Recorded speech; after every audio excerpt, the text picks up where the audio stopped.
জামালপুরের সর্ব উত্তরে অবস্থিত এক উপজেলার নাম দেওয়ানগঞ্জ। এখানেই গড়ে উঠেছে দেশের সর্ববৃহৎ রাষ্ট্রায়ত্ত এক প্রতিষ্ঠান জিল বাংলা সুগার মিল। পাকিস্তান এবং নিউজিল্যান্ড সরকারের যৌথ উদ্যোগে গড়ে ওঠে এই জিল বাংলা সুগার মিল। দেওয়ানগঞ্জ, ইসলামপুর এবং বকশীগঞ্জ অঞ্চলের আখ চাষিরা এই মিলটির প্রধান কাঁচামাল আখ উৎপাদন করে আসেন। তাদের উৎপাদিত আখের উপর নির্ভর করে এই মিলটি প্রতি বছর চালু করা হয়। স্থানীয় কৃষকদের উৎপাদিত আখ এই মিলটির প্রধান কাঁচামাল হিসেবে ব্যবহার করা হয়। এসব আখ থেকে ক্রাশিং মেশিনের মাধ্যমে রস বের করা হয়।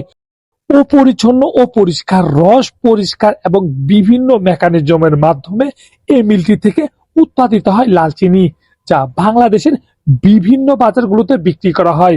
বর্তমানে বাজারগুলোতে যেসব চিনি পাওয়া যায় তাদের মধ্যে সর্বশ্রেষ্ঠ চিনি হিসেবে লাল চিনিকে ধরা হয়।